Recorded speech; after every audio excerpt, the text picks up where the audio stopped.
ओम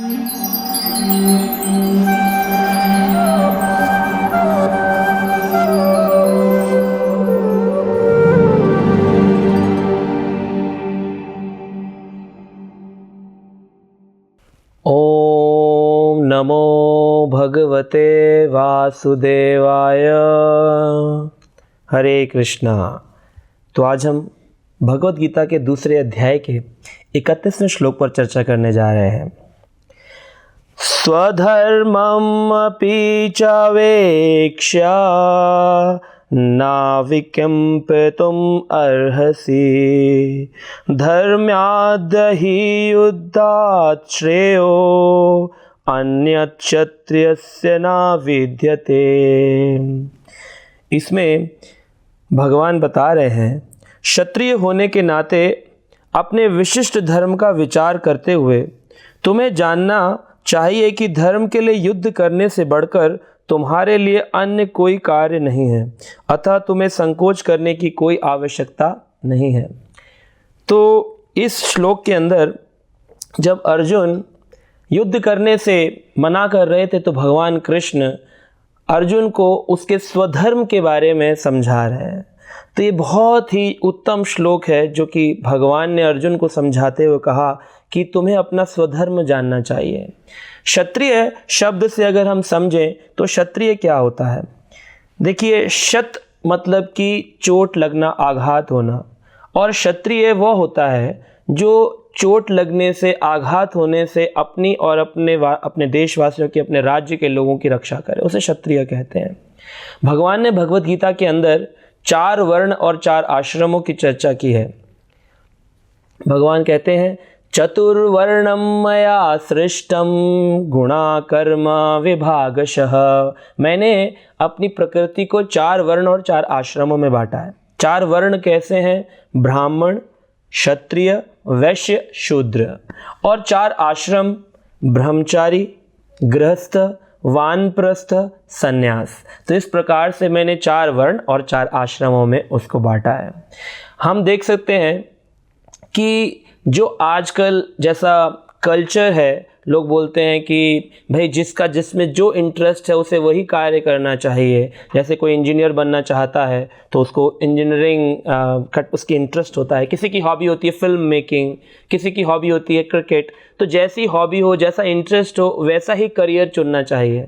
तो भगवान भी गीता में यही कहते हैं कि कोई भी व्यक्ति जन्म से ब्राह्मण, क्षत्रिय, वैश्य, शूद्र नहीं होता। जैसी उसकी योग्यता होती है, जैसे उसके गुण होते हैं, जैसे उसके कर्म होते हैं, उसके अनुसार उसकी जाति निर्धारित की जाती है।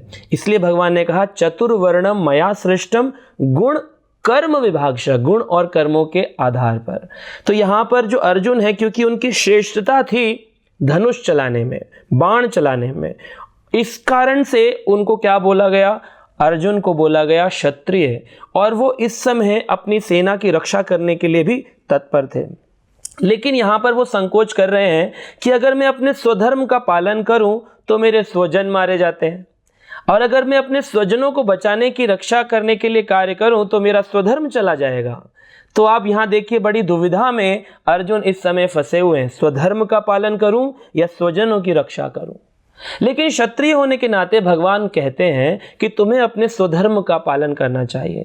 यहाँ तक कि भगवान ने भगवत गीता में ये भी कहा है कि आपका जो धर्म है, जो आपका जो गुण है, जो आपका कर्म है, वो अगर आप श्रेष्ठता से नहीं भी कर पाते हैं तो भी आपको वही कार्य करना चाहिए। ये नहीं कि हम किसी और को देख करके कॉपी करने लग जाएं, चाहे हम उसमें कितना ही अच्छा क्यों ना कर सकते हो। जो आपका स्वधर्म है तो हमें उसको समझना चाहिए कि हमारा स्वधर्म क्या है। एक कथा आती है जिसमें बताते हैं कि एक विदुला नाम की रानी थी, जिन्होंने अपने पुत्र संजय को बहुत ही धिक्कारा, क्योंकि वो क्षत्रिय था और युद्ध करने के लिए गया। परंतु जब वो युद्ध से वापस आया तो वो कहता है कि माँ, मैं लड़ना नहीं चाहता हूँ माँ, इतनी बड़ी सेना है, मुझे लगता है मैं हार जाऊंगा, और वो डर कर वापस आ गया। तो विदुला ने यहाँ पर संजय को कहा कि देखो पुत्र, तुम क्षत्रिय होने के नाते तुम्हें युद्ध करना तुम्हारा स्वधर्म है। या तो वीरता को प्राप्त हो और विजय हो या फिर वीर गति को प्राप्त हो, परंतु हार कर मुंह छुपाकर वापस आने की कोई जरूरत नहीं है। तो यहाँ पर यही चीज युधिष्ठिर महाराज को समझाई जा रही है कुंती के द्वारा कि देखो हमें अपने स्वधर्म का पालन करना चाहिए। और भगवान कृष्ण भी अर्जुन को यहाँ पर वही स्वधर्म पालन करने की शिक्षा प्रदान कर रहे हैं। और ये भी कहा गया है कि जो ये युद्ध है कौरव और पांडवों के बीच, ये धर्म और अधर्म का युद्ध है। धर्म जो है पांडवों के साथ है क्योंकि उनके साथ भगवान कृष्ण है, और अधर्म जो है ये है किसके साथ? कौरवों के साथ, क्योंकि उनके साथ भगवान कृष्ण नहीं है। तो आपको ये भी समझना चाहिए धर्म का मतलब है जो लोग कृष्ण को लेकर के अपने जीवन में कोई भी कार्य करते हैं। अगर कृष्ण से विमुख होकर कोई कार्य किया जाए तो वो कार्य अधर्म बन जाता है, चाहे हम उसको कितने भी बड़े बड़े बैनर्स में धार्मिक कार्य, धार्मिक अनुष्ठान का नाम ही क्यों ना दे दें। कहते हैं शास्त्रों में धर्मो रक्षति रक्षतः, धर्म की रक्षा अगर आप करेंगे तो धर्म आपकी रक्षा करेगा। तो आज बहुत आवश्यकता है समाज में कि भगवत गीता जैसे ग्रंथ का अध्ययन किया जाए, भगवत गीता जैसे ग्रंथ का वितरण किया जाए और लोगों को इसकी शिक्षा दी जाए। इसलिए आप लोगों को बहुत ही जरूरी है कि नियमित रूप से रोज एक श्लोक भगवत गीता का अवश्य पढ़ना चाहिए। जैसे कहते हैं an apple a day keeps doctor away, उसी प्रकार से समझ सकते हैं a shloka a day keeps Yamdoot away है। अगर आप रोज एक श्लोक पढ़ेंगे तो यमदूत आपके जीवन में नहीं आएंगे। ये तो बहुत ही छोटा स्तर है, परंतु आप कृष्ण प्रेम प्राप्त कर सकते हैं, आप सच्चे धार्मिक बन सकते हैं। एक बार एक ऐसी कथा आती है, एक बिजनेसमैन थे और बहुत ही ज़्यादा एंजाइटी में रहते थे, परेशान थे और मस्तिष्क में उनका काम सही से नहीं चल रहा था। तो वो सोचते रहते थे ऐसा क्या करूं कि मेरा सब कुछ सही चले। तो एक भक्त के पास गए मंदिर में और कहा कि देखिए स्वामी जी, मेरी एक परेशानी है, मैं सही से सो नहीं पाता हूँ, सही से काम नहीं कर पाता हूँ, मेरा दिमाग काम नहीं कर रहा है, मैं एंजाइटी में हूँ, डिप्रेशन में हूँ। तो उन्होंने कहा कि देखिए आपको है ना भगवत गीता पढ़नी चाहिए और इससे आप अपने डिप्रेशन एंजाइटी से बाहर आ जाएंगे। तो कहा कि अच्छा भगवत गीता पढ़नी पड़ेगी, इसमें कितने श्लोक, कितने अध्याय हैं? तो उन्होंने कहा देखिए इसमें 18 अध्याय हैं, 700 श्लोक हैं। कहा इतना वक्त तो मेरे पास नहीं है, कोई सरल रास्ता बताइए। तो उन्होंने कहा देखिए फिर ऐसा करिए, आप 18वां अध्याय पढ़ लीजिए। हाँ, तो कहा 18वां अध्याय पढ़ने में कितना समय लगेगा? अगर 700 श्लोक पढ़ने में 2 वर्ष लगेंगे तो 18 अध्याय के 78 श्लोकों को पढ़ने में आपको तकरीबन 2-2.5 महीने तो लग ही जाएंगे। कहा अरे नहीं, मेरे पास तो इतना समय भी नहीं है। कहा और कोई सरल रास्ता बताइए। तो कहा कि ठीक है सरल रास्ता बताते हैं, 18वें अध्याय का 66वां श्लोक पढ़ लीजिए। कहा इसको पढ़ने में कितना समय लगेगा? कहा इसको पढ़ने के लिए भी तकरीबन 10-15 मिनट तो देने पड़ेंगे। कहा मेरे पास तो इतना समय भी नहीं है, परंतु फिर भी मैं 10-15 मिनट देने के लिए तैयार हूँ। और उस 10-15 मिनट में उन्होंने श्लोक को पढ़ा। उसमें कहा गया था सर्वधर्मान परित्याजं मामेकं शरणं व्रजः अहं त्वं सर्व पापेभ्यो मोक्षयिष्यामि मा शुचः। सारे धर्मों का परित्याग करके भगवान कहते हैं मेरी शरण में आओ, मैं तुम्हें सारे पापों से निवृत्त कर दूंगा। और साथ में कहते हैं मा शुचः, डरो मत। तो जब उन्होंने, उस व्यापारी ने, उस बिजनेसमैन ने इस श्लोक को सुना तो उन्होंने कहा भगवान कह रहे हैं डरो मत, और मैं तो कितना डर रहा हूँ, मेरे बिजनेस का क्या होगा, कैसे होगा। और इसी चिंता, मैं इतना चिंताग्रस्त रहता हूँ कि भगवान का चिंतन ही करना भूल गया हूँ। आप देखिए बड़ा ही सूक्ष्म है, चिंता, चिता, चिंतन। चिंता जो है वो व्यक्ति को चिता तक ले जाती है, लेकिन अगर इसके अंदर थोड़ा सा बदलाव करें तो चिता से पहले चिंतन अगर हम भगवान कृष्ण का करें तो हो सकता है कि हम स्वधर्म का पालन करें। आप देखिए जब हम जन्म लेते हैं उससे पहले हम न ब्राह्मण होते हैं, न क्षत्रिय होते हैं, न वैश्य होते हैं, न शूद्र होते हैं। हम कौन होते हैं? हम एक आत्मा होते हैं। और आत्मा जब एक शरीर धारण करके संसार में आती है तो हम कहलाते हैं हम ब्राह्मण हैं, हम क्षत्रिय हैं, हम वैश्य हैं, हम शूद्र हैं, हम मुस्लिम हैं, हम सिख हैं, हम ईसाई हैं। ये सारी की सारी जातियाँ बाद में आती हैं, लेकिन इसकी शुरुआत कहाँ से? कि हम आत्मा हैं। तो अगर सही में देखा जाए तो आत्मा का स्वधर्म क्या है?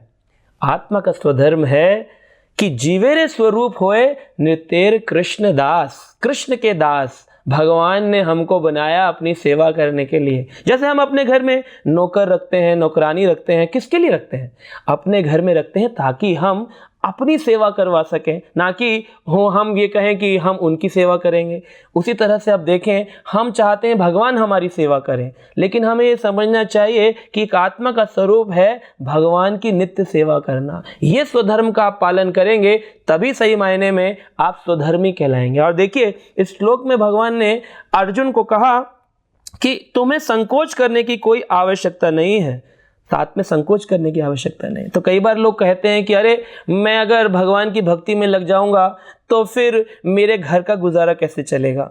तो भगवान ने क्या कहा, तुम्हें संकोच करने की आवश्यकता नहीं है। और उस व्यापारी को भी उस पुजारी ने कहा था, भगवान कहते हैं 18वें अध्याय के 66वें श्लोक में, माँ शुचः, डरो मत। तो उसने कहा अगर डरूं नहीं तो क्या करूं, तो कहा गीता पढ़ो, गीता। तो हमें गीता पढ़नी चाहिए। सही मायने में गीता पढ़ने से व्यक्ति के अंदर इतनी सारी जो विकृतियां हैं वो सब समाप्त हो जाती है। जैसे एक कथा में आता है कि एक बार एक मंदिर में एक स्वामी जी थे और उन्होंने सभी भक्तों से कहा कि तुम भगवत गीता पढ़ो।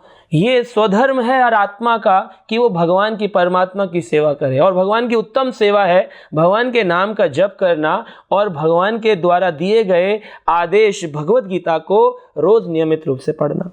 तो जब उनके सारे शिष्य उस भगवत गीता को पढ़ने लगे, पढ़ते पढ़ते कई दिनों बाद एक भक्त ने कहा, गुरुजी मैंने देखा है कि आपने भगवत गीता के 18वें अध्याय के अंत में एक नोट 20 रुपए का लगा रखा था, परंतु ये 20 रुपए का नोट किसी भी शिष्य ने निकाला नहीं। क्यों? तो उन्होंने कहा कि इसलिए नहीं निकाला क्योंकि जब वो प्रथम अध्याय से लेकर 17वां अध्याय तक पढ़ते चले जाते थे तो उनके हृदय की विकृतियां समाप्त हो जाती थी और अब कोई चोरी करने की इच्छा ही समाप्त हो जाती है। तो सही मायने में यही सच्चा स्वधर्म है, हमें समझना चाहिए और हमें अपने जीवन को उसी रूप से चलाना चाहिए। तो जैसे इतने सुंदर तरीके से यहाँ पर भगवान अर्जुन को कह रहे हैं कि तुम क्षत्रिय हो इसलिए तुम संदेह मत करो कि तुम्हारे परिजन स्वजन मारे जाएंगे, तुम सिर्फ अपने स्वधर्म का पालन करो। आप देखिए, अर्जुन ने 1 अरब से अधिक सेना का वध किया। आप एक व्यक्ति का मर्डर कर दे तो देखिए क्या आपको पाप लगेगा, आपको जेल जाना पड़ेगा, फांसी मिलेगी। लेकिन यहाँ अर्जुन ने 1 अरब से अधिक सेना का वध किया, लेकिन क्या उनको पाप लगा? नहीं। क्यों? क्योंकि उन्होंने भगवान की प्रसन्नता के लिए इस कार्य को किया है। तो हमें समझना चाहिए कि हम हर काम को करें भगवान की प्रसन्नता के लिए, तब सही मायने में हम स्वधर्मी कहला पाएंगे। तो हमें अपने आत्मा के स्तर पर कार्य करना चाहिए। हरे कृष्णा।